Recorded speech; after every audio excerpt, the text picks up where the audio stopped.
Buenas noches a todas las personas que se incorporan a este live. Bienvenidos a todos. Esperemos que nuestros seguidores se conecten para dar inicio a este conversatorio del día de hoy,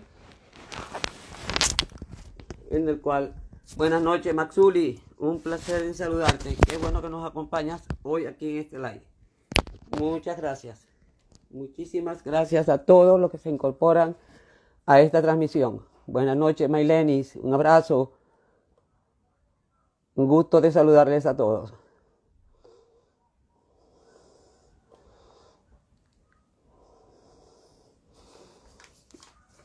Vamos a esperar, creo que ya todavía nuestro invitado no ha hecho ingreso. Ah, sí, ya me envió la solicitud para que me conecte con él, al doctor Brea. Un momentito.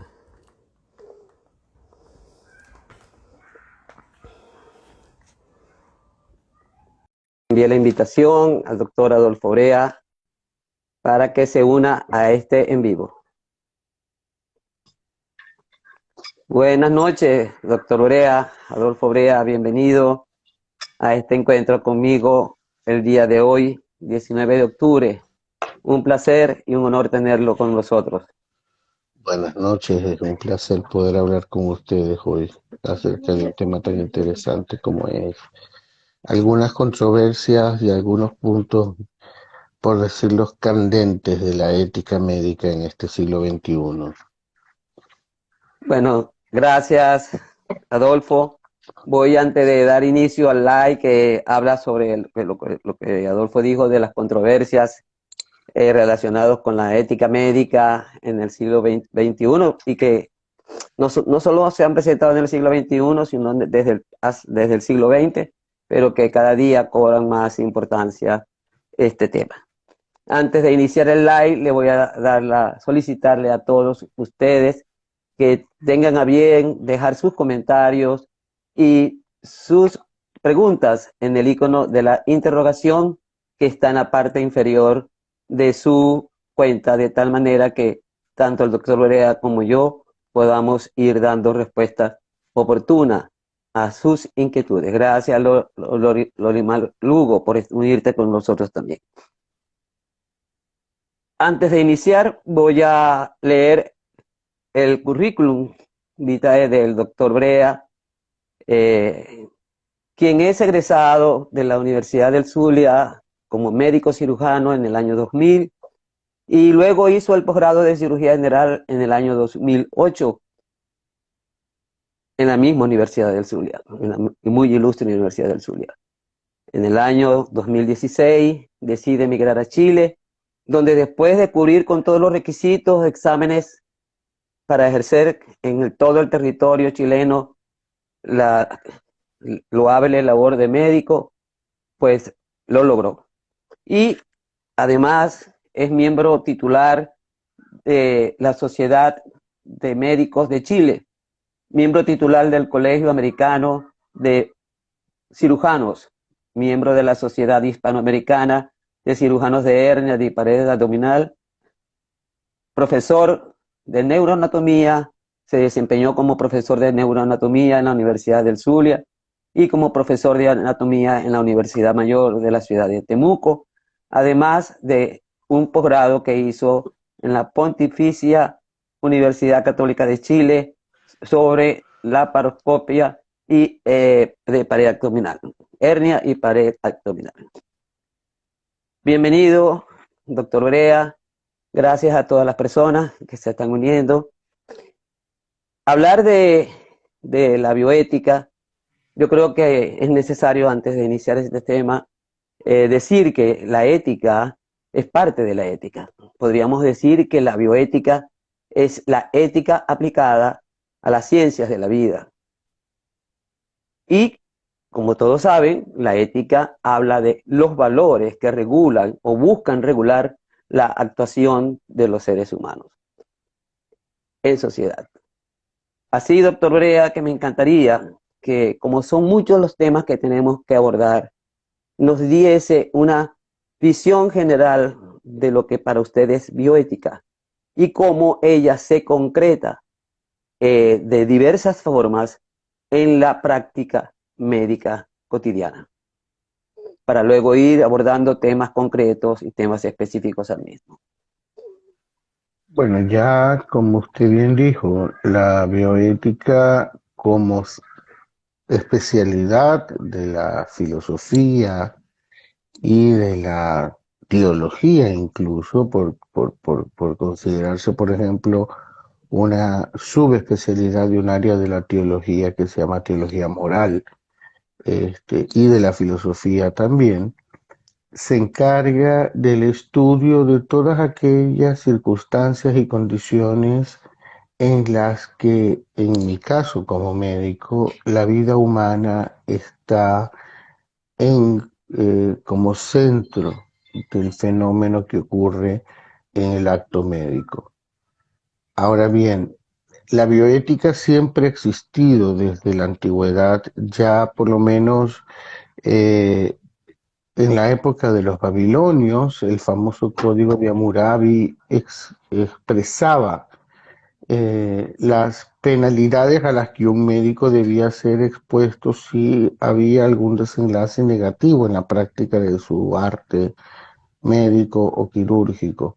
Pero no es hasta Hipócrates en que el concepto de una ética profesional para hacer dentro del más alto estándar moral lo que él llamó la tecneia triqué, es decir, la técnica de curar, se establece como tal. Y esto es importante tenerlo presente porque muchas veces en las discusiones sobre temas éticos, en la práctica de la medicina, se reduce o se tiene una visión reduccionista de que las posturas de los que podemos tener una serie de posiciones pro vida o de posiciones contrarias a algunas prácticas médicas sean tachadas solamente de un basamento religioso. No es así. Como por ejemplo, Hipócrates, 500 años antes de Cristo, ya estaba en contra del aborto y de la eutanasia y no era cristiano, lo cual indica que son puntos que no, si bien pueden tener un fundamento religioso como toda moral humana, este, son puntos que son de sentido común, de ley natural. La ética es una rama de la filosofía que no necesariamente tiene que ser confesional para el hecho de ser moral y para el hecho de ser este, conducente a un buen vivir del ser humano como individuo y por ende de la sociedad en la que se desenvuelve, ¿no? Ya posteriormente, después de la Segunda Guerra Mundial, con los famosos juicios de Nuremberg, se establece que el médico debe ceñirse a una serie de normas morales y procedimentales basadas en la moral para poder brindar una atención médica adecuada a sus pacientes. Y surge el famoso Código de Ética de Helsinki, que todavía está vigente, en el que se colocan alguna serie de normas mínimas para el respeto del paciente cuando es sometido a un acto médico, como confidencialidad, honestidad en el diagnóstico, respeto a su autonomía como ser humano, etcétera, etcétera, etcétera. Es decir, la relación médico-paciente ha mutado a lo largo del tiempo de ser casi una relación paterno-filial en el que el médico era un señor todopoderoso, que decidía sobre la vida y la muerte de sus pacientes, a la de ser un experto, obviamente, pero que tiene que respetar conceptos como autonomía del paciente y para los que tenemos una visión bioética pro vida, la sacralidad de la vida y la unicidad de la vida, no como de que es una sola cosa, sino de que es única, de que es irrepetible, de que no hay más vidas en ese sentido, ¿no? Entonces, por eso es algo fundamental, porque cirujano es cualquiera, o sea, cualquier persona que cumpla un mínimo de entrenamiento técnico y académico puede ser cirujano.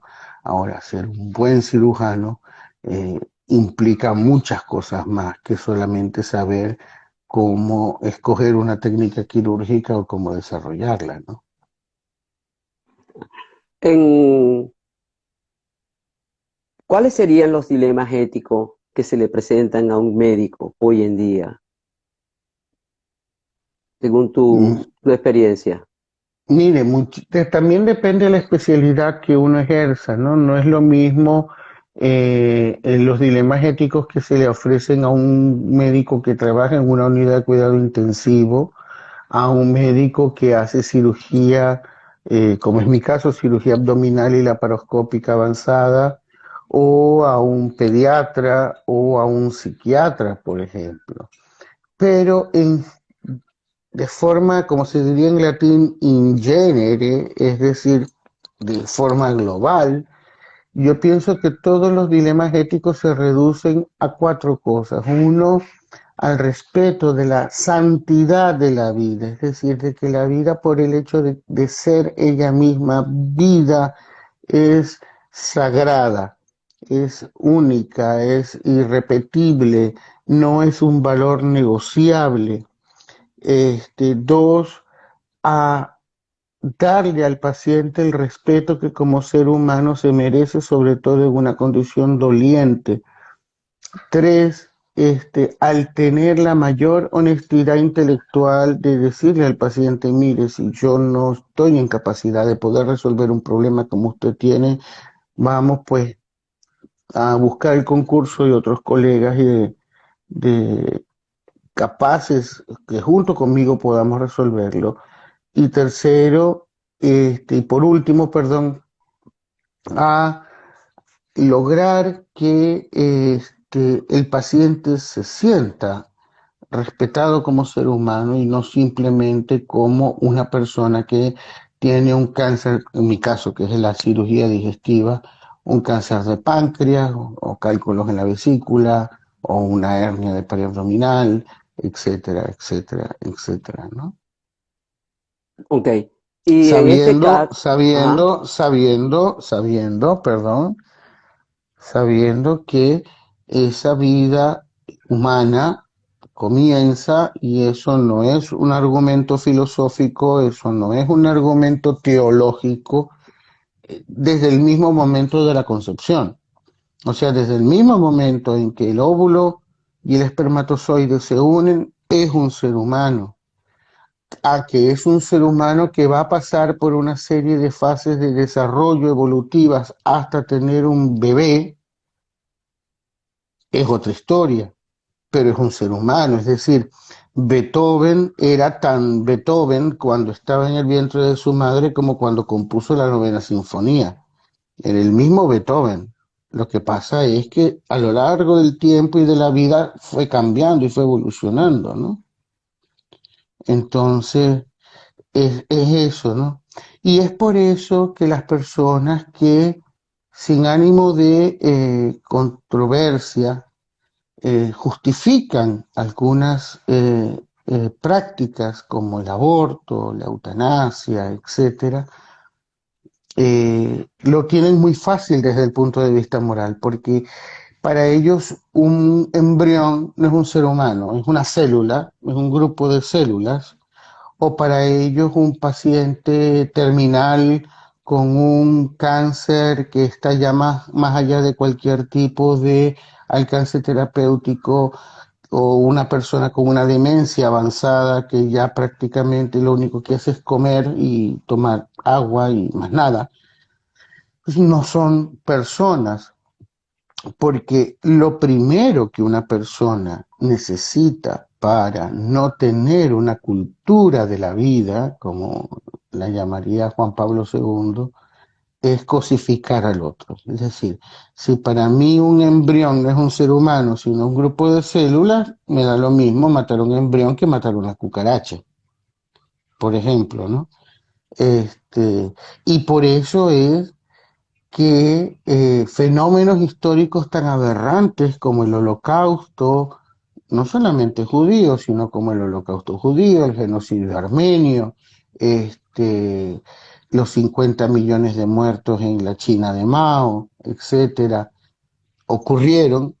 ¿Por qué? Porque cuando uno no ve en el otro a un ser humano con una dignidad intrínseca por el simple hecho de serlo, pues pasan las cosas que pasan, ¿no?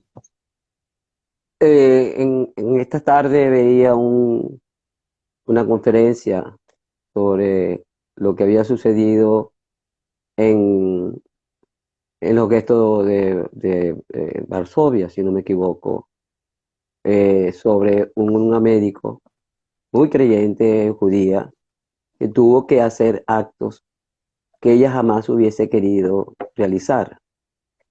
Claro, claro, claro.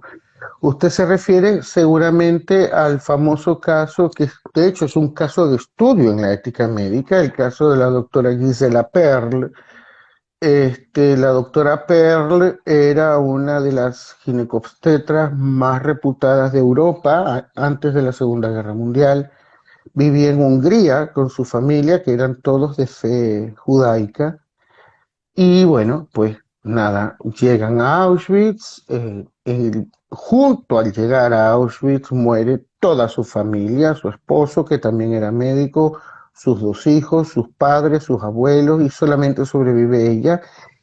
Y, y como colmo de males, le toca ser asistente médico del doctor Josef Mengele, que no, que eso es una de las cosas más interesantes, ¿no? De la ética médica. Nosotros solemos pensar, y eso lo dijo Hannah Arendt muy brillantemente en su libro Eichmann en Jerusalén, un estudio sobre la banalidad del mal. Este, Solemos pensar en estos monstruos de la humanidad como Hitler, Stalin, Pol Pot, etcétera. Y Einstein y Hannah Arendt le pregunta en una audiencia a sus alumnos en la universidad, ella después fue profesora en en Estados Unidos, ¿qué creen ustedes que es, eh, si ustedes tuvieran que escoger entre, o mejor dicho, ¿qué creen ustedes que es peor, ser Hitler o ser Eichmann? Y Eichmann directamente no mató a nadie, era trabajaba en oficina, era un trabajador de oficina, por decirlo de una manera, pero fue el arquitecto de la solución final desde un escritorio, ¿no? Entonces todo el mundo no se quedó perplejo con la pregunta y dijo, ella le respondió, yo le tengo más miedo a un Eichmann que a un Hitler, por una razón muy sencilla, porque todos nosotros podemos ser un Eichmann, todos nosotros podemos ser eh, genocidas de escritorio. ¿Me doy a entender? Sí, perfectamente, perfectamente, ¿Entiende? perfectamente. Entonces, en el caso de la doctora Pearl, tanto en la ética judía, en la bioética judía, como en la bioética cristiana, en la práctica de la medicina, el aborto es algo absolutamente eh, inco- eh, intolerable. Y dentro de los campos de concentraciones alemanes existía la norma de que si una prisionera salía embarazada, era inmediatamente asesinada ella y el bebé, ¿entiendes? Y la doctora Pearl era absolutamente provida, como lo soy yo, lo cual ya denota que el hecho de ser provida y de creer en la santidad de la vida y en la unicidad de la vida y de que la vida humana es un don de Dios y de que es única e irrepetible e inimitable, no es algo católico, entre comillas, es algo humano, es algo de sentido común, de ley natural, como se diría en filosofía, este, le tocó hacer abortos porque si no hacía el aborto, mataban a la madre y al niño, ¿entiendes? Entonces, después de que termina la guerra, ella revalida sus estudios en Estados Unidos, se dedica otra vez a la ginecología y obstetricia, y cuando se jubila, se va a vivir a Israel y se dedicó a atender todos los partos que pudo atender gratuitamente, porque si bien un niño no puede reemplazar a otro, era como su forma de venganza con la historia, ¿no? De decir, mira, a mí me tocó hacer esto, pero ahora solamente doy vida y soy eh, una fuente de vida en las pacientes que atiendo y en las cosas y en las prácticas que hago, ¿no? Ética médica también, por ejemplo, puede ser el que yo, como cirujano, en mi caso puntual, no le informe a un paciente de las complicaciones potenciales de un tratamiento quirúrgico porque simplemente lo quiero hacer, porque fui a un congreso, lo vi la cirugía, vi un japonés por ahí haciendo esa técnica quirúrgica y yo la quiero hacer porque mi ego quirúrgico me lo demanda. No, eso no funciona así. ¿Entiende lo que le quiero decir? Perfectamente. ¿Eh? Y eso pasa mucho en algunas especialidades quirúrgicas cuyo nombre no voy a decir para no enemistarme con algunos colegas, ¿no?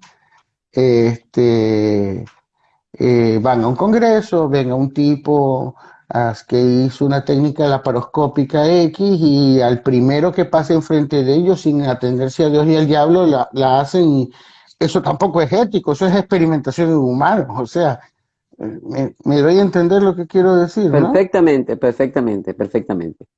Y habla de su Entonces, coherencia además. ¿me entiende? O sea, usted hace la cirugía que tiene que hacer como la tiene que hacer, cuando la tiene que hacer y donde la tiene que hacer. ¿Sí? Ah, que esa técnica que usted le vio al japonés y que usted se la quiere hacer porque le gusta, este, está indicado hacerla, bueno, vaya y entrénese con el japonés y después regrese y hágasela al cristiano que le va a tocar operar a usted, ¿no? Otro tema controversial está vinculado con la clonación humana. ¿Cuál es su visión al respecto? Bueno, desde el punto de vista técnico, por lo menos técnicamente hablando, o sea, si nos vamos a solamente la parte de laboratorio, la clonación es viable, es factible hacerla. Obviamente, clonar a un ser humano, ya eso desde los años 70, para los que les guste la lectura, que es una actividad que cada vez va más en detrimento en nuestra sociedad. Este, ya un escritor norteamericano llamado Ira Levin publicó un libro que se llamaba Los niños del Brasil. Mm, Este, hicieron una en, película inclusive. incluso espectacular con Gregory Peck y Laurence Olivier, ¿no? Entonces, en el que un Mengele saca células de la sangre de Hitler y fertiliza 90 niñas rubias perfectas para hacer 90. Clonar, uno puede clonar una planta y va a ser una planta igual a la planta clonada de la que se origina, igual una oveja. Pero es que el ser humano tú no lo puedes clonar, porque tú puedes tener dos gemelos idénticos.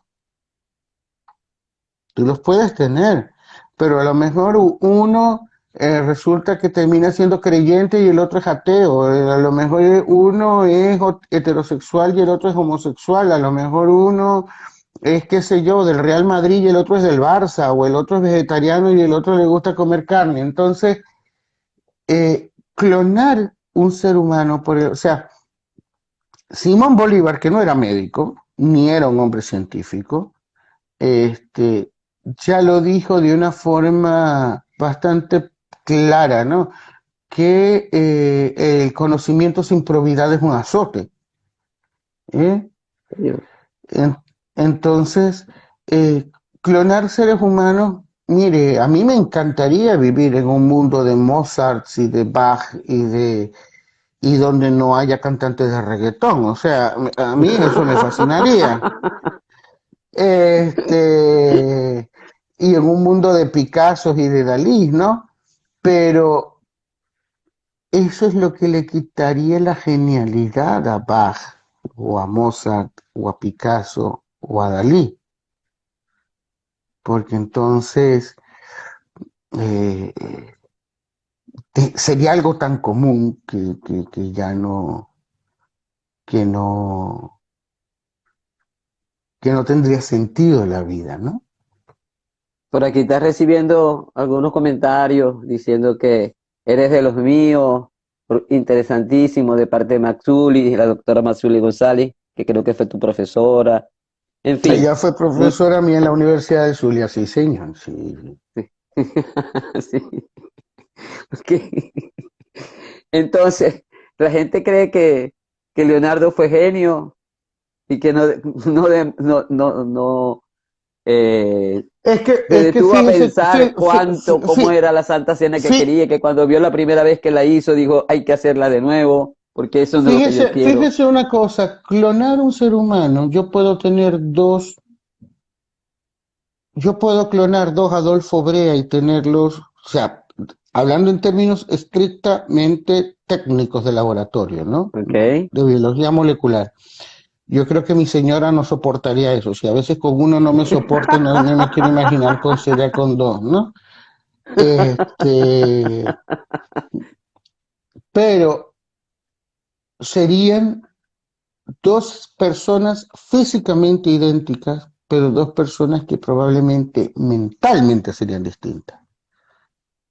Aún criándose en el mismo hogar.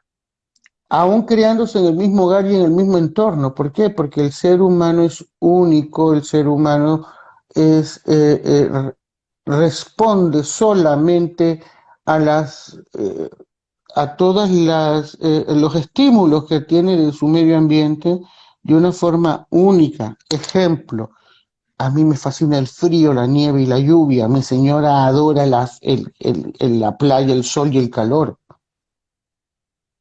¿Me entiendes?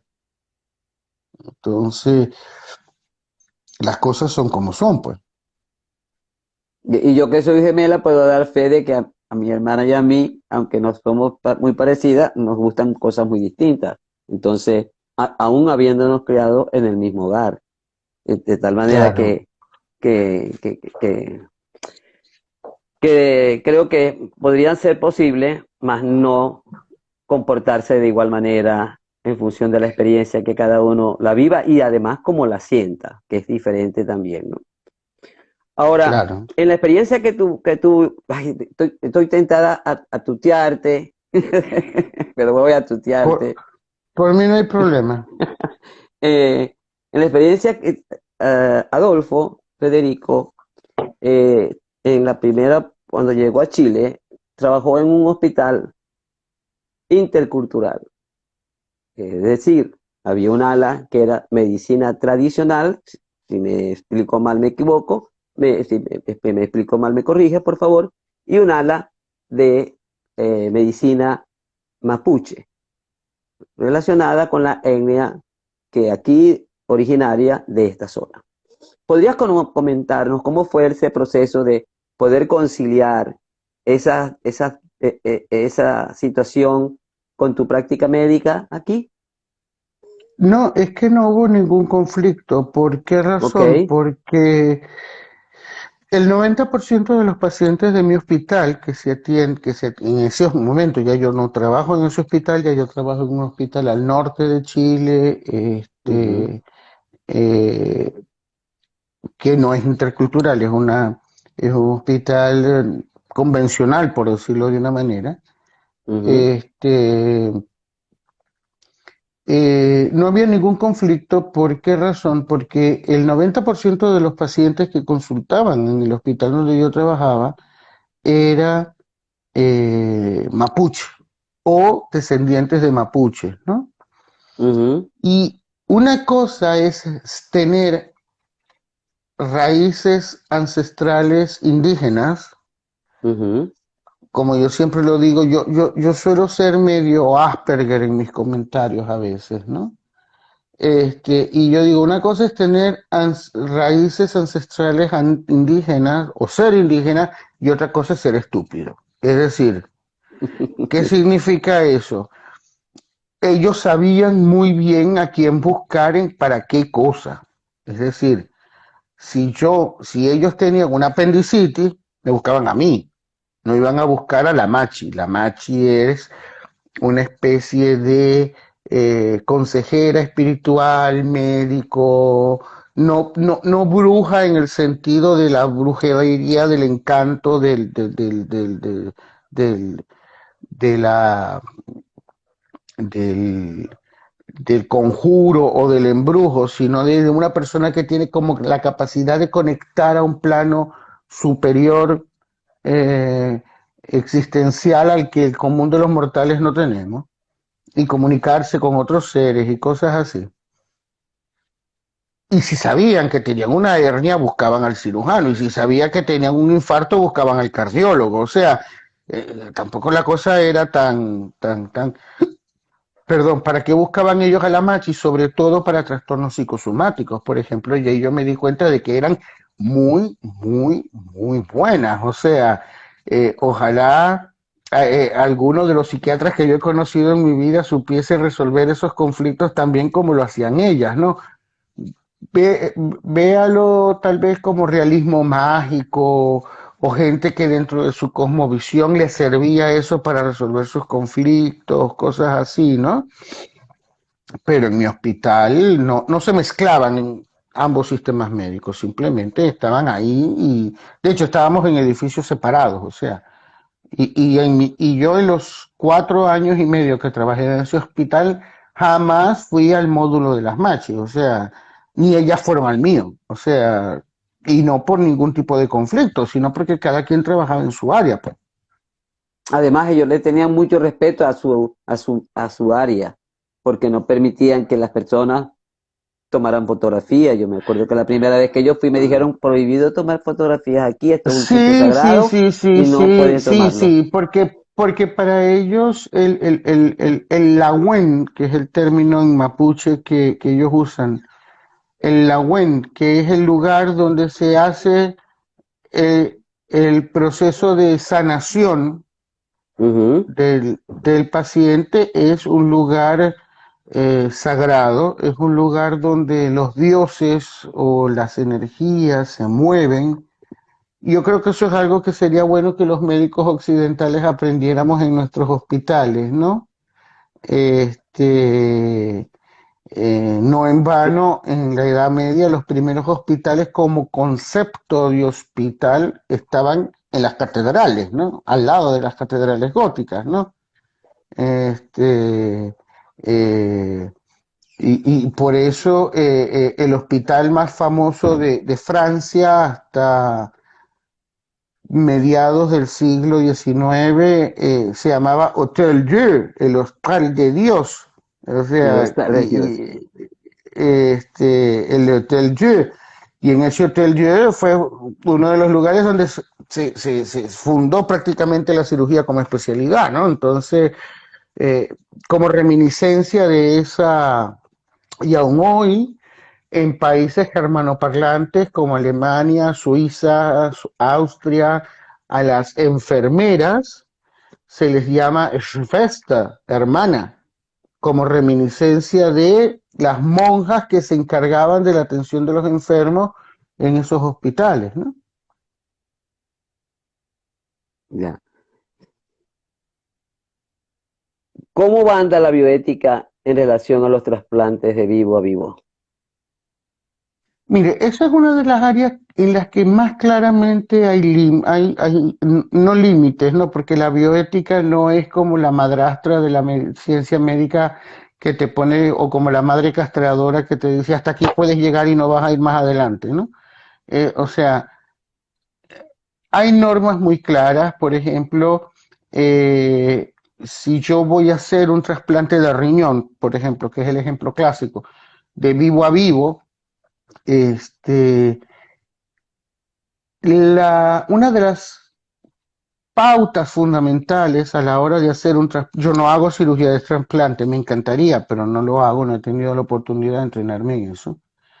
Este, es que el donante no debe someterse a un riesgo proporcional mayor que al de la cirugía en sí. Es decir, si yo para sacarle un riñón a un individuo lo voy a poner en un riesgo de muerte, obviamente no es válido, no es ético, ¿no? No es eso, ¿no? Entonces, siempre se procura, por ejemplo, ¿cuáles son los trasplantes que se hacen actualmente de vivo a vivo con mayor frecuencia? Riñón, porque son órganos pares, hígado, porque dependiendo también de algunas consideraciones técnicas que no viene el caso considerar, yo puedo, por vía laparoscópica, hacer una hepatectomía, es el término técnico, o sea, quitar parte del hígado. Generalmente uno quita el lóbulo izquierdo del hígado, que es de menor tamaño que el lóbulo derecho, y ya con esa hepatectomía izquierda uno puede hacer un implante en el receptor y salvarle la vida, pero siempre va a haber limitaciones, como es el caso de corazón, por ejemplo, porque hay un solo corazón, no hay dos corazones. Este, hay también graves controversias éticas, por ejemplo, en trasplantes de otro tipo de tejido. Pero esencialmente, mire, la ética médica en el caso de los trasplantes es una de las áreas más claras, porque incluso cuando uno decide llevar a un paciente a mesa operatoria para hacer un trasplante de lo que sea, riñón, corazón, páncreas, intestino delgado, pulmón, etcétera, hoy por hoy todos los servicios de cirugía de trasplante y todas las organizaciones nacionales que se encargan de trasplante tienen sistemas algorítmicos, matemáticos, escalas de modelos, como la escala MELD, por ejemplo, MEELD, que se utiliza para trasplante de hígado, y que me dicen a mí quién necesita el implante.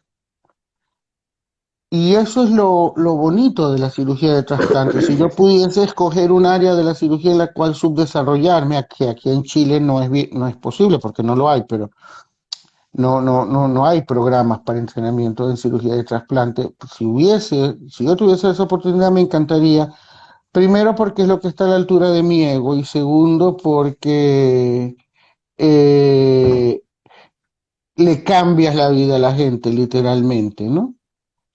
Entonces, ¿por qué razón? Porque uno puede a veces, por el simplemente hecho de ser humano, convertirse en juez. Y, por ejemplo, me llega un hígado y tengo a una señora de 60 años o de 65 años, madre ejemplar, esposa ejemplar, católica de misa diaria, confesión semanal, con 20 nietos, ¿verdad?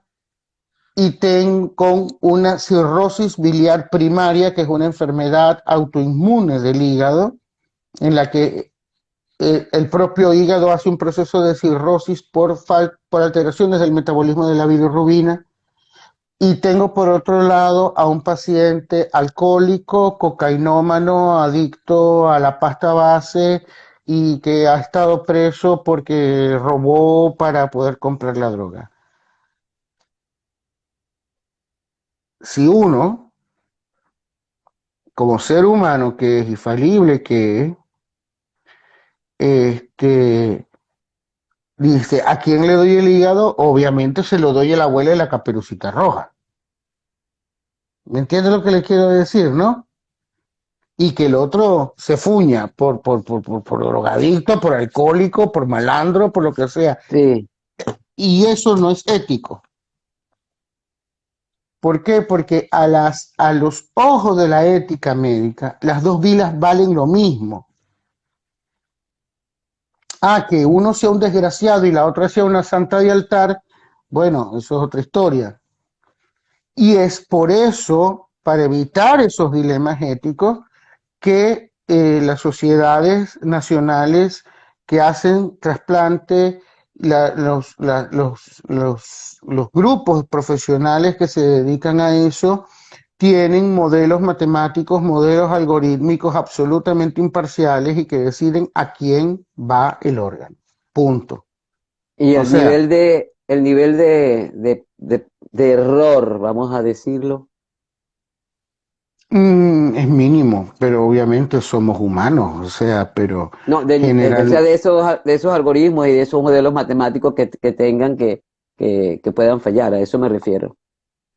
bueno, pero imagínense, pues se cayó WhatsApp mediodía hace una semana, o sea, ¿qué quiere que le diga, no? O sea, todo puede pasar, o sea, pero obviamente, mire, la cirugía de trasplante es una de las áreas de mecanismo de relojería en la medicina, o sea, desde el minuto cero en que un médico intensivista diagnostica una muerte cerebral en una unidad de cuidado intensivo, se activa un mecanismo de relojería suiza que hace que en 6 horas ese hígado esté afuera y a más tardar en 8 horas ese hígado esté dentro de otra persona, porque tampoco tienes mucho tiempo que perder. Mientras más tiempo, menos probabilidades de éxito. Claro, claro, claro. Ya. La eutanasia. Pasémonos por la eutanasia. Implicaciones que tiene para quien la pide, implicaciones que tiene para el médico, implicaciones que tiene para la familia. Mire, el dolor humano, y no estoy hablando del dolor humano en cuanto a la sensación dolorosa de me duele, porque me golpeé el dedo chiquito del pie con la pata de la cama, o el dolor humano de cualquier tipo de dolencia crónica. Este, eh, Ahora comentamos, hacemos observación de ese comentario que está dejando una persona allí. No sé, este, no sé si quieres hacerlo de una vez. Dice, So ujú, Beautiful, Dios mío, usted sabe que este tema está en casa.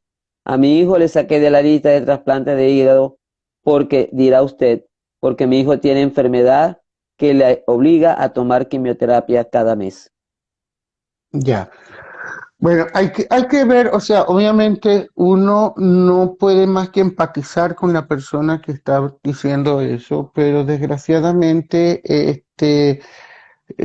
esas son cosas que son muy técnicas y que si uno no tiene todos los elementos de juicio, uno no puede eh, emitir una opinión. Ejemplo, hay tumores hepáticos eh, cuyo tratamiento es el trasplante. Es decir, hay tumores de hígado malignos, agresivos, algunos tipos de hepatocarcinoma, en la que por más que yo opere y por más que yo dé quimio, la enfermedad va a volver y generalmente va a volver de una forma más agresiva y son pacientes que la única opción de vida que tienen es un trasplante hepático. Hay criterios para decidir quién va o no a un trasplante, pero no es que no te voy a trasplantar porque a mí me da la gana no trasplantarte, sino porque la disposición, la disponibilidad de órganos para trasplante no es suficiente. Desgraciadamente Chile no es un país, y hablo de Chile porque es el lugar donde yo vivo, Chile no es un país con una cultura del trasplante, ¿verdad?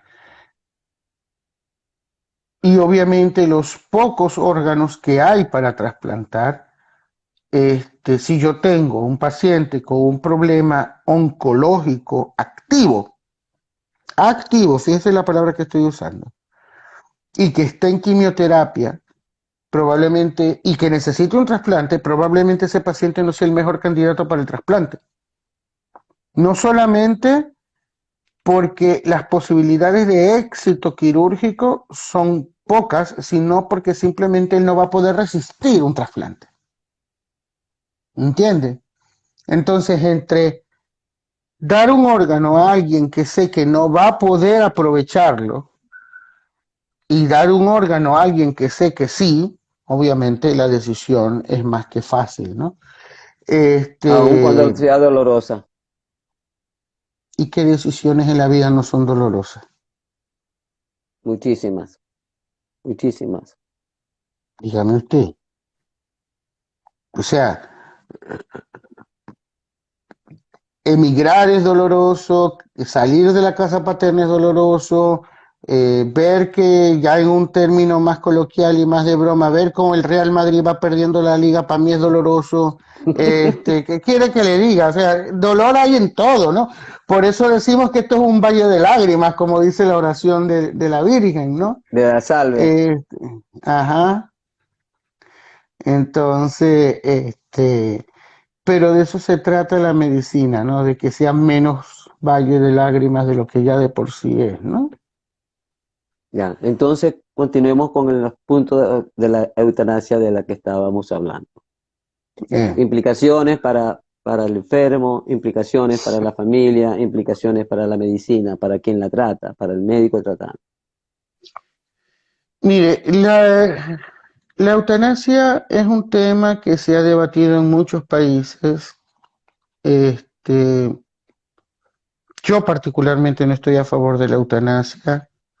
Yo creo que la eutanasia es la negación absoluta de la eficacia de un servicio de salud para atender a sus pacientes más vulnerables, que son los pacientes que van a morir. ¿Por qué razón? Porque esto es como el cuento de matemos al mensajero y no le hagamos caso al mensaje, ¿no? Y retomando la figura histórica, esto es como Alejandro Magno cuando llegó a las puertas de Alejandría y ¿qué hizo? Rompió el nudo gordiano con su espada. Bueno, ya, o sea, esto yo no lo puedo resolver, matemos al paciente.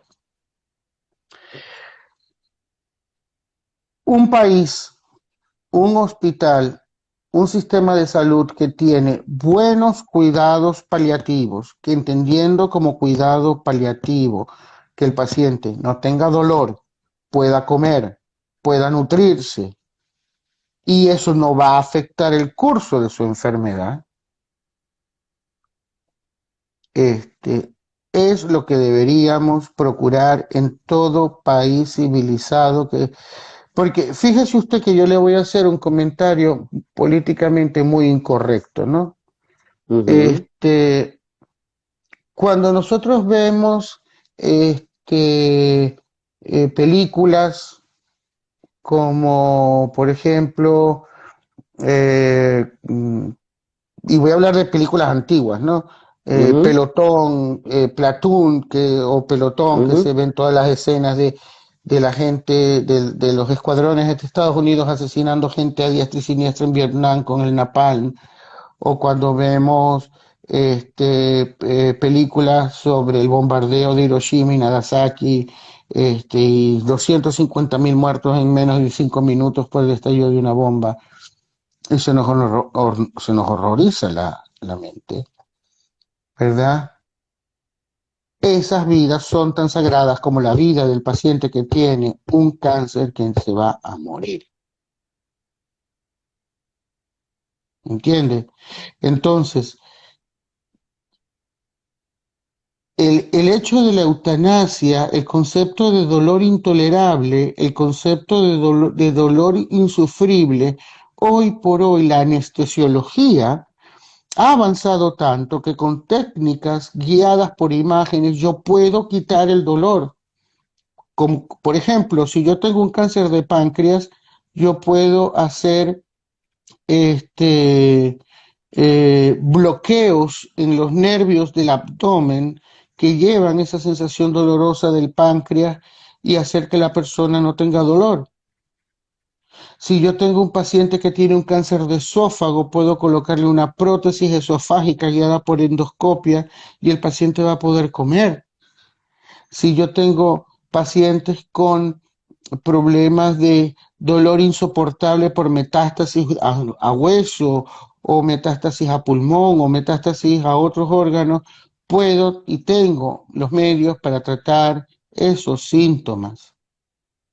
La Ok, muerte nunca va a ser la solución del problema, porque aquí alguien si, dice, doctor Rea, la misma persona anterior, dice, so beautiful, si Dios nos da libre albedrío, si religiosamente Él nos permite creerle, seguirlo, amarlo, creo que yo como madre o a quien Dios le permitió tener este regalo, no sacrificaré sus pocos años en un hospital.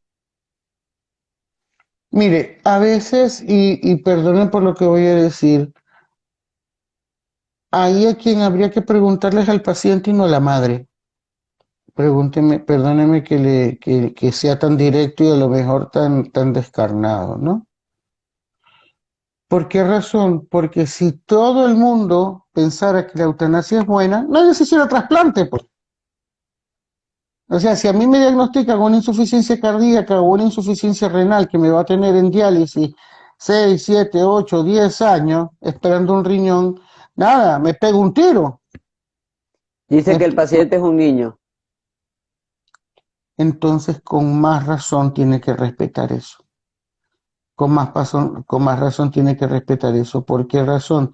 Porque a veces y muchas veces los familiares que abogan por la eutanasia de un paciente con Alzheimer o de un paciente pediátrico con cáncer, también están abogando por terminar el problema porque para ellos es una situación intolerable.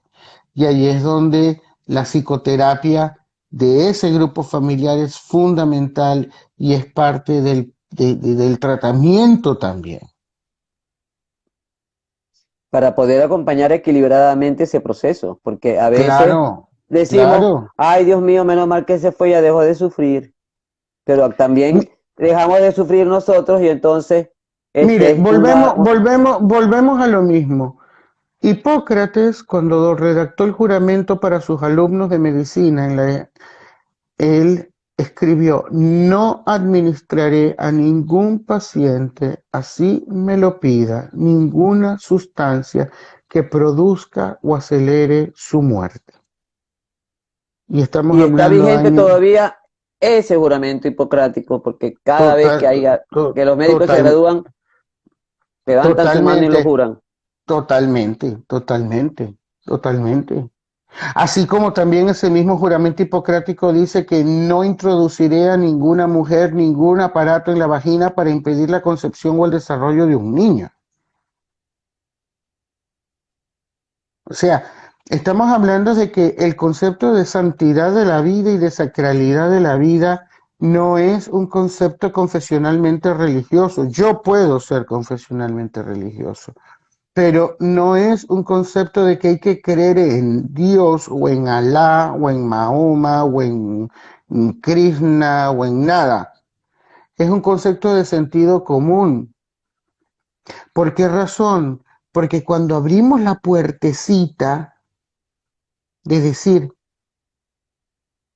este no vale la pena que siga viviendo, Uy, perdón. ese era casualmente el término que usaban los nazis en su programa T4, que fue un programa a través del cual ellos asesinaron a 250.000 pacientes psiquiátricos en Alemania, en hospitales diseñados para eso, porque decían, es que son vidas que no vale la pena que vivan, son dignas que no, vidas que no son dignas de ser vividas.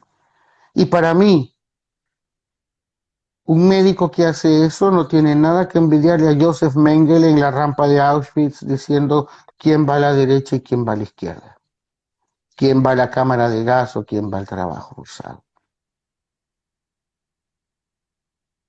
Yo puedo discutir con un paciente si decide o no operarse y no lo puedo obligar.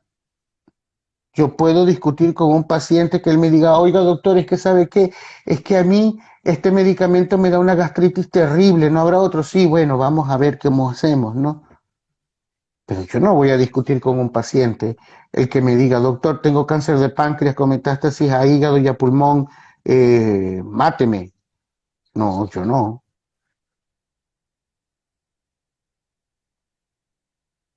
Yo no. Yo Ni puedo tampoco darle alivio. recomendaría, ni tampoco recomendaría que fuera otro que usted sepa que sí lo hace. No, tampoco. Le diría, busque usted otra opinión.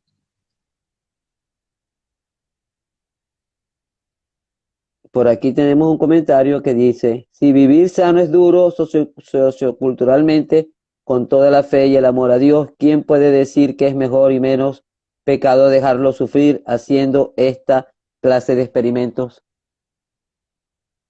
Pero es que a eso es a lo que vamos. La medicina paliativa no es dejar sufrir a nadie.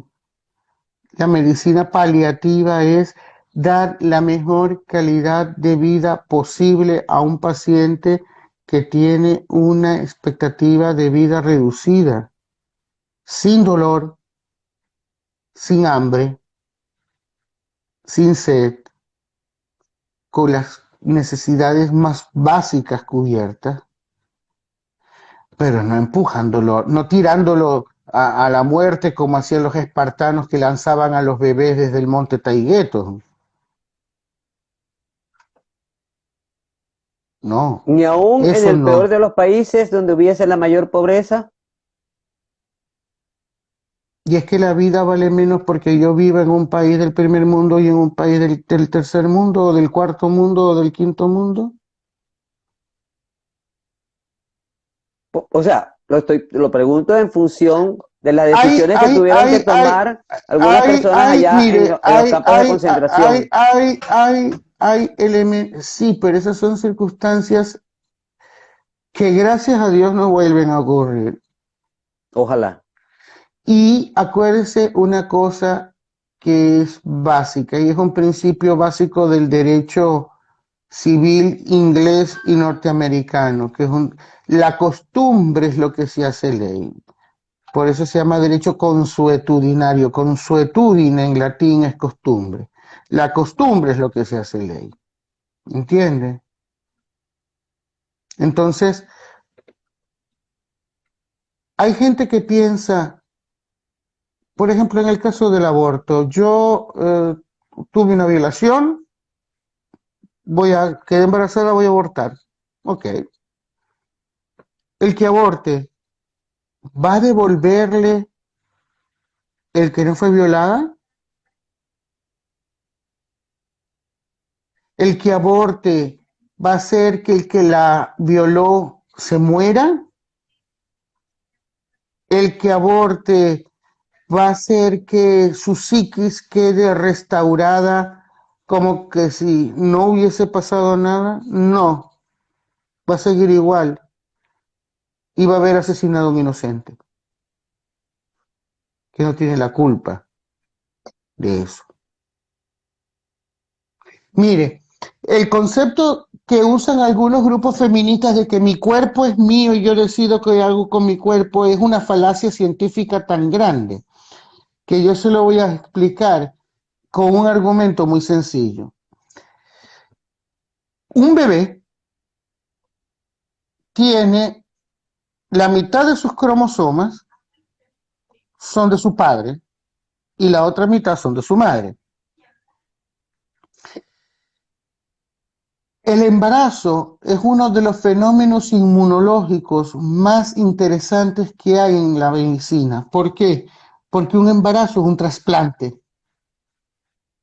Porque usted está teniendo en su cuerpo la mitad de un organismo que no es suyo, que es genéticamente distinto al suyo. Y si su organismo se entera, por decirlo de una manera, de que usted tiene un bebé que tiene de sus 36 cromosomas, la mitad son de sus 46 cromosomas, la mitad son de su padre, lo mata, lo destruye, porque no es de usted. Entonces, Buenas noches, ese doctor bebé, Bustillo, un placer. entonces, ese bebé que está en su útero no es de usted,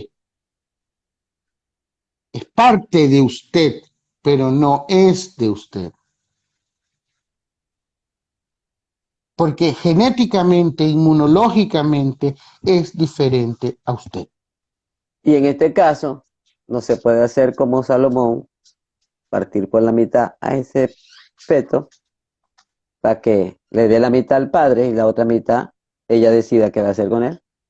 Claro, porque es uno solo. Te está saludando el doctor Incluso, Bustillo. gracias, incluso hay en perinatología, que es la subespecialidad de la ginecobstetricia que se encarga del estudio de todas las enfermedades relacionadas al, al periodo del embarazo. Hay enfermedades en las que, por ejemplo, el hidrops fetalis, en el que los antígenos y anticuerpos de la sangre materna se enteran de que hay una sangre que está circulando que no es la sangre de ella, va y destruye la sangre del bebé, produce una hemólisis y el bebé muere. Esa muestra indica que ese bebé no es de usted, no es mi cuerpo, como que si fuera mi apéndice o como que si fuera mi vesícula biliar. No, es un ser vivo distinto a usted, absolutamente diferente a usted, que está en usted, que es parte de usted, pero no es de usted, no es usted.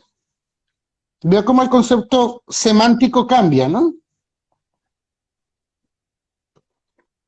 Y la reproducción asistida a nivel de la bioética. El problema que tienen las técnicas de reproducción asistida desde el punto de vista bioético es el siguiente, y ahí sí ya tocamos más un punto de vista teológico, moral que médico, ¿no? Okay.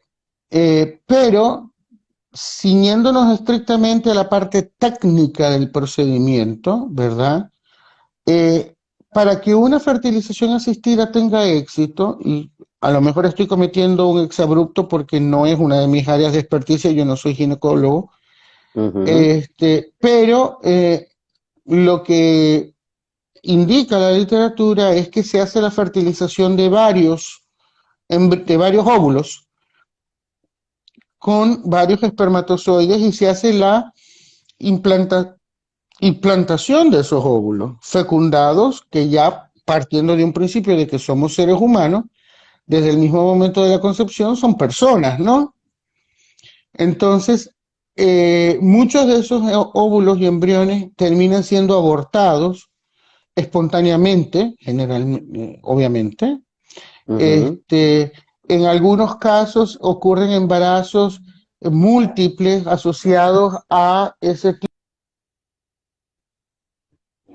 Quedaste paralizado. Se me acabó la batería, voy a poner el Ok, cargador. un momentito. Ya el doctor Brea viene, fue que se le acabó la batería y va a colocarla de nuevo. Ya se encuentra con nosotros.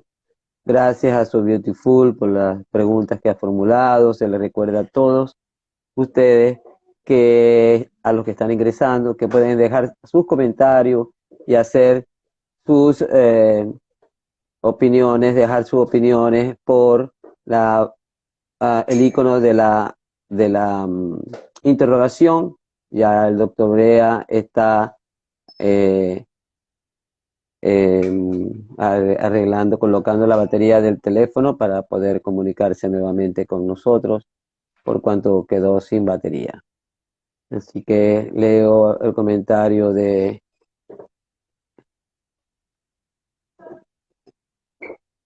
eh,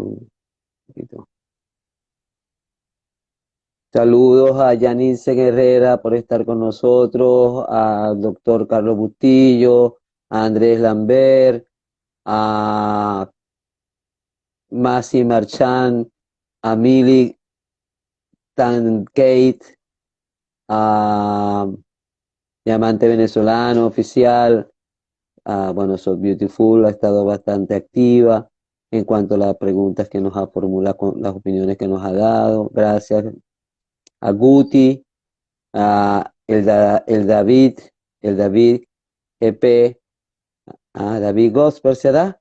Bienvenido, David, enclaustrado. Además,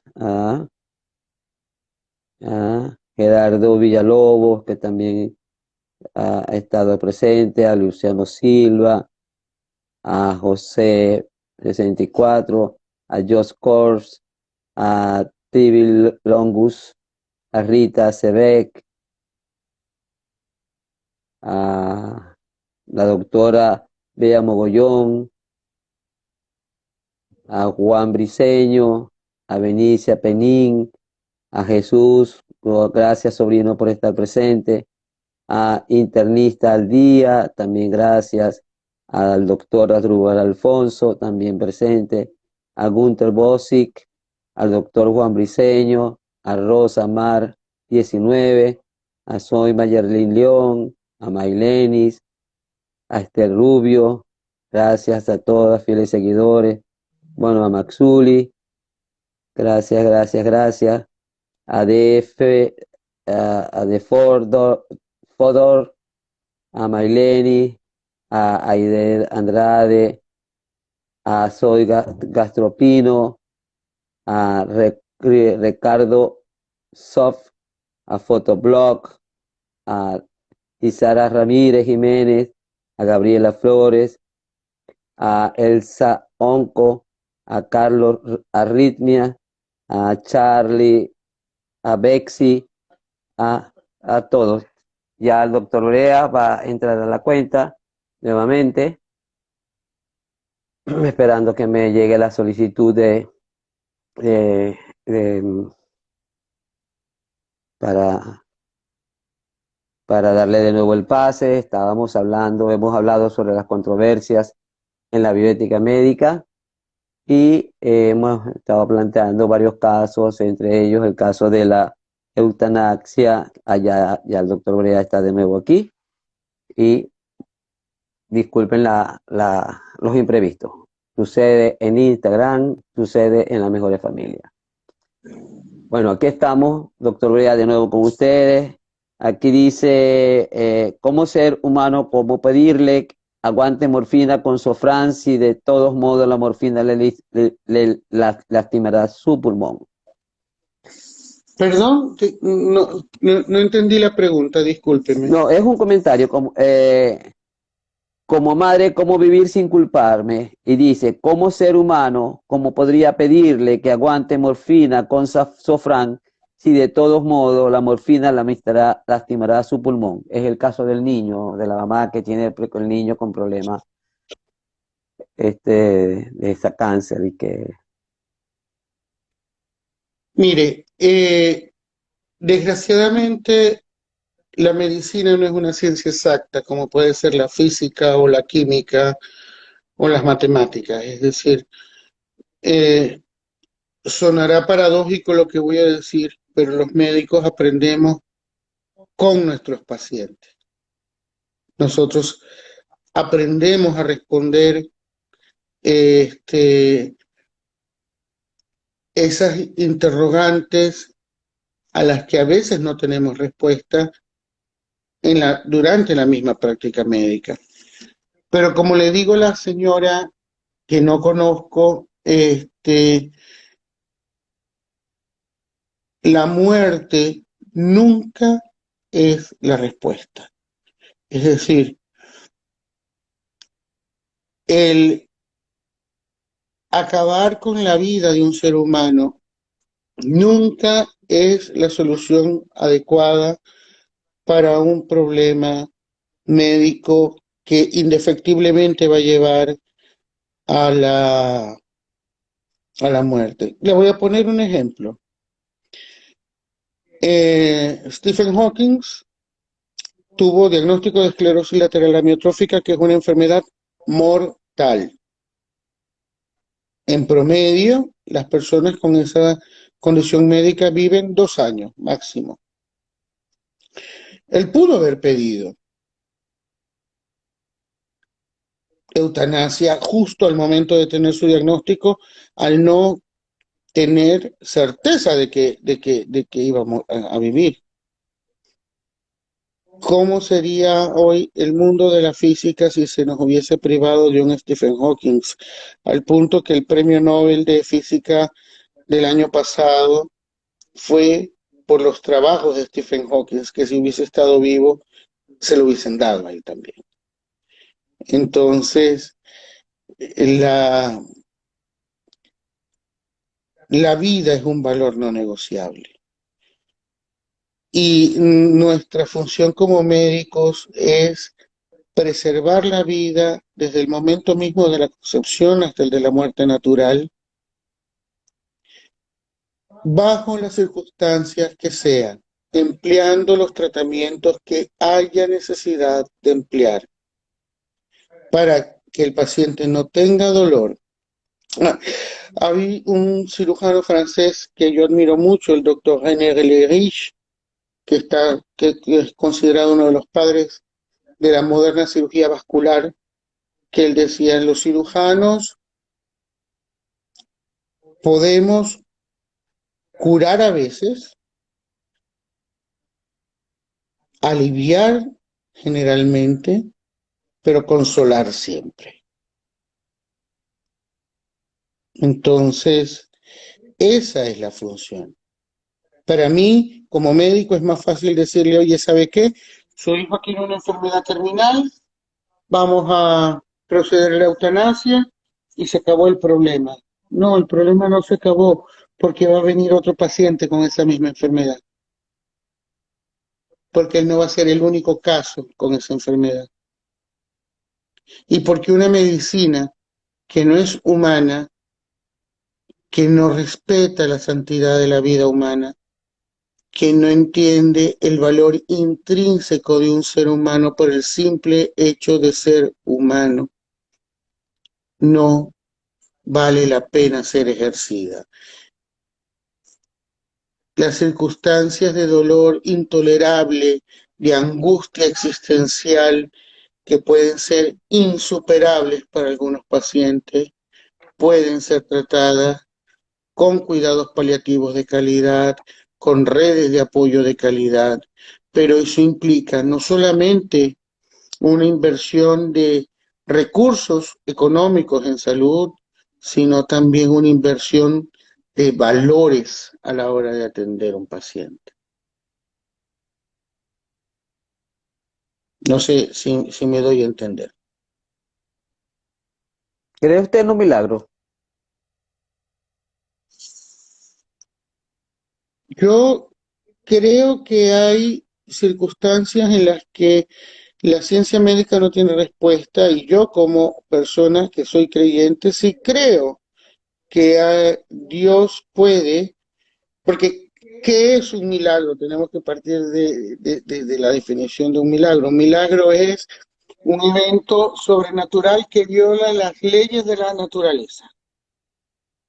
¿Eh? Un muerto de 4 días que resucita, o una mujer que sin tener contacto con un hombre queda embarazada. ¿Eh? María, Entonces, Lázaro. María, Lázaro, etcétera, ¿no?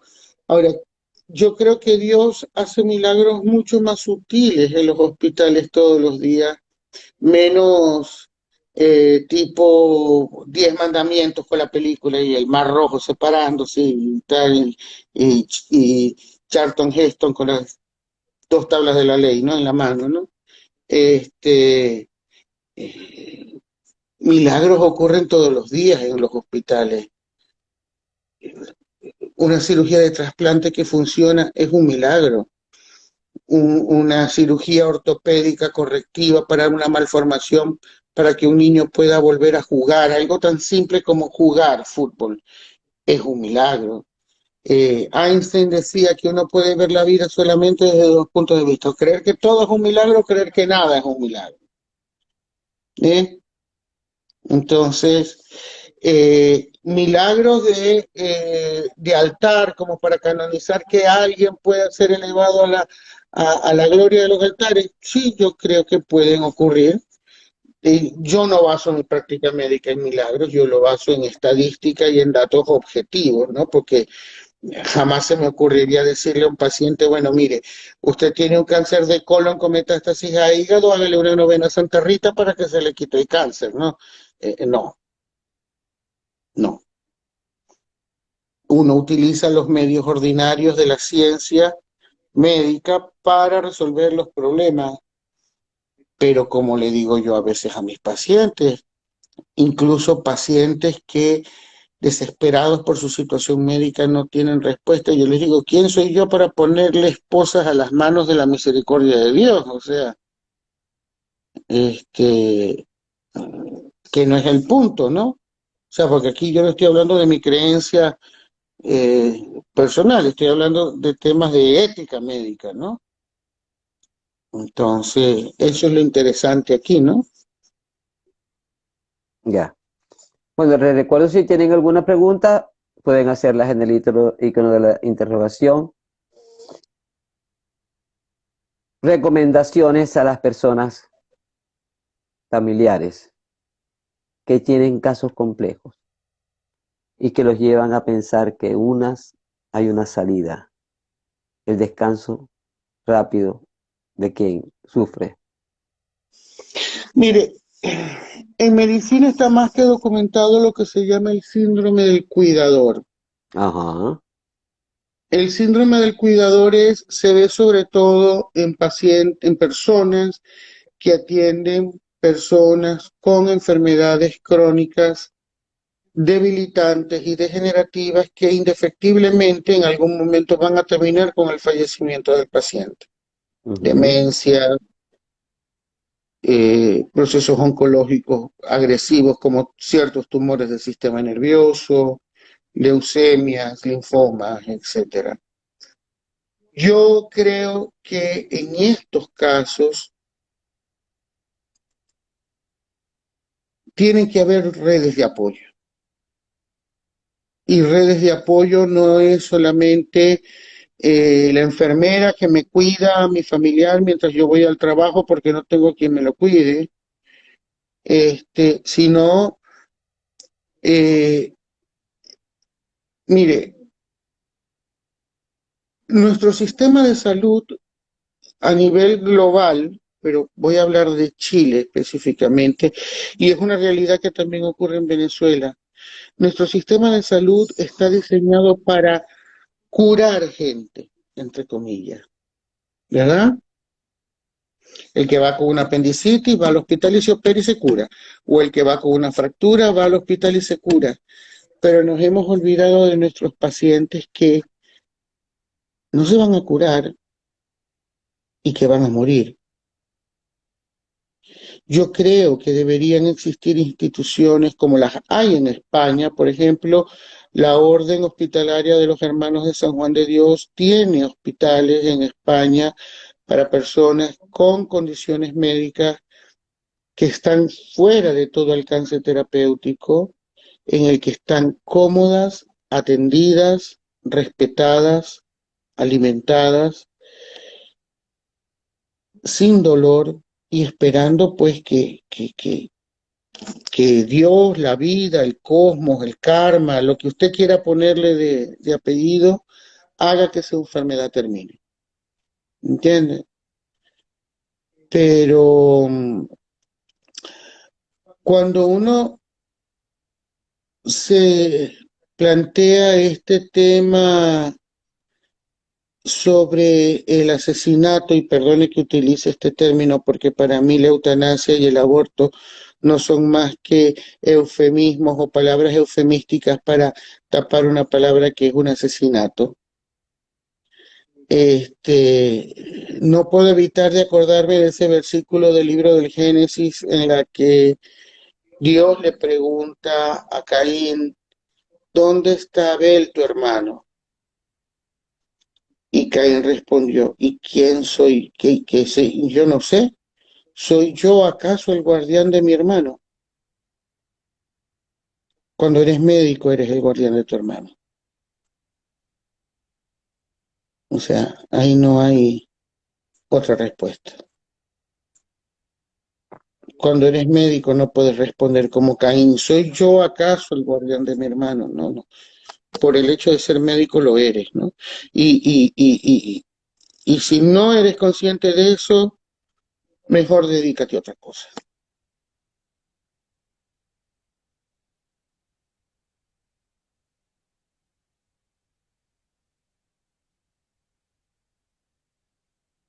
Bueno, gracias, doctor Urea, por tan maravillosa explicación que ha dado para cada una de las preguntas que le he formulado. Me siento muy orgullosa de ser tu madre, o ahora sí lo digo, muy orgullosa. Te admiro y te amo. Y sé que este live quedará para servirle a muchas personas que sé que van pasando por problemas familiares severos y que ojalá las palabras que hayan escuchado les puedan servirle para hacer más sobrellevadera su cruz, siendo que tienen familiares que quizás no puedan tener muchas opciones, aunque Dios siempre tiene la última palabra. Por eso de que los milagros también pueden existir. Muchas gracias por el tiempo y a todas las personas que se han reunido en este live, les quiero agradecer su presencia y muchas gracias por el tiempo. Gracias a ti, porque sé que es una situación importante para ti en este instante y te agradezco que me hayas apoyado en esta iniciativa. No sé si quieres despedirte de las personas que te han acompañado durante este live con un mensaje final.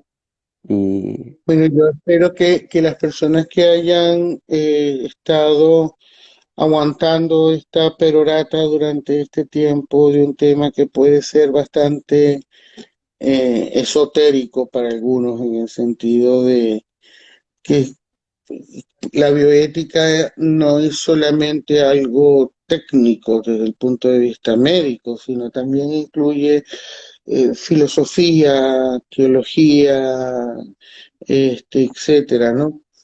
Eh, yo solamente le digo una cosa. El holocausto, y es un tema al que yo he dedicado mucha parte de mi vida a estudiar, o sea, como yo siempre digo, la mitad, y mi madre que vive conmigo puede dar razón de ello, la mitad de mis libros son de historia y la otra mitad son de cirugía. Este, comenzó cuando un cabo austríaco de dudosa salud mental Adolfo empezó, Hitler. empezó a decir que en Alemania habían Untermenschen, subhumanos.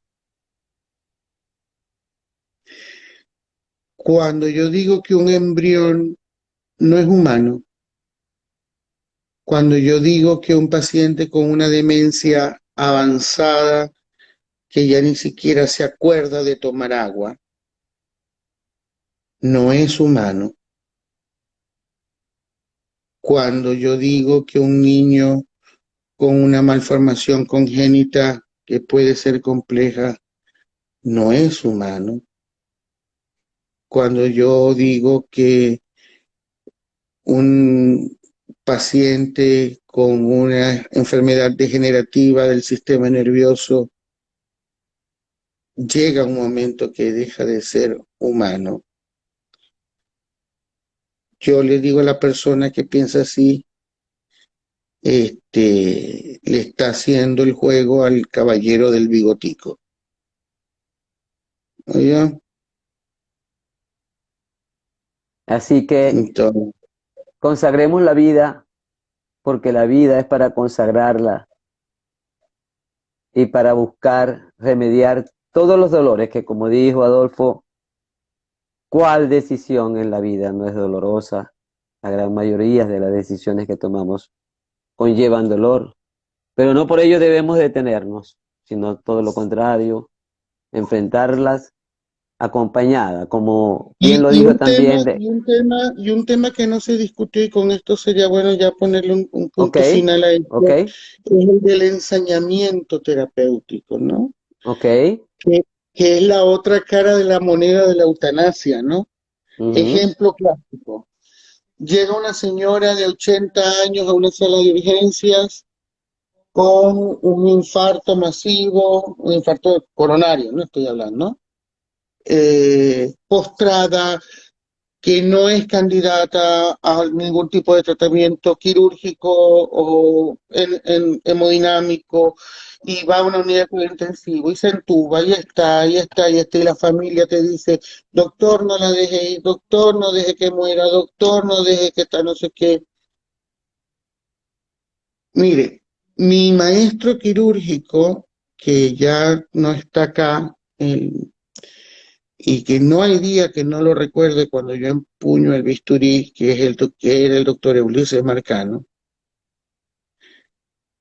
lo primero que a mí me enseñó, porque yo, como todo cirujano joven, fui víctima de ese ensañamiento terapéutico de que no, porque a mí no se me va, porque ya a mí no se me muere, porque yo soy no sé qué. No se me olvida un día en la unidad de cuidados intensivos del Hospital Universitario de Maracaibo pasando revista con un paciente que habíamos operado varias veces y que ya me dijo, mi hijo, aprenda a respetar la dignidad de la muerte.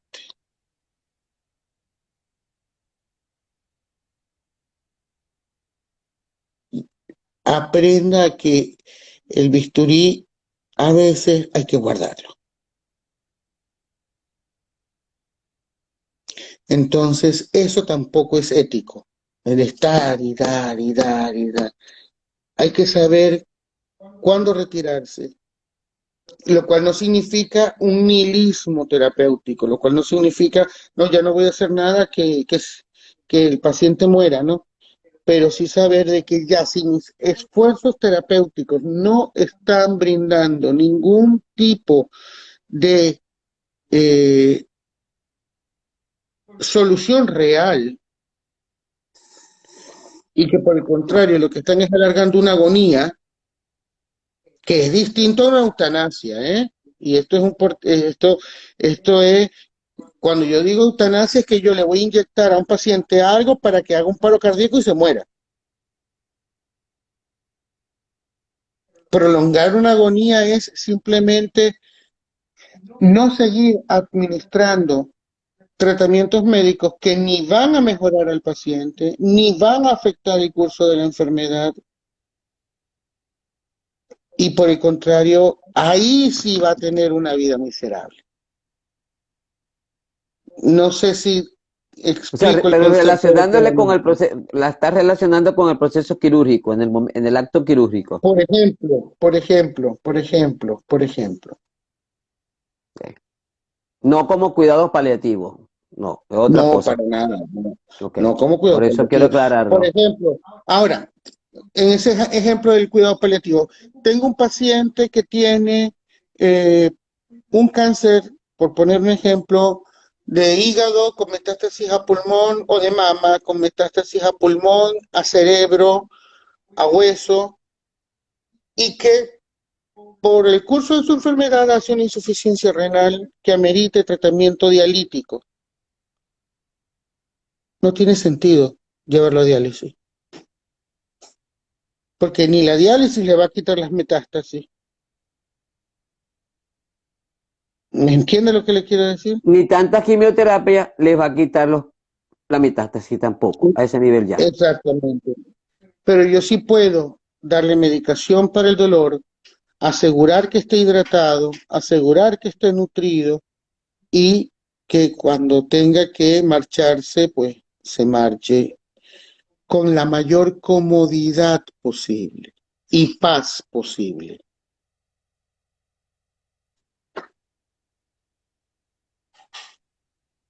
Y ya con eso creo que podemos dar por terminado esto.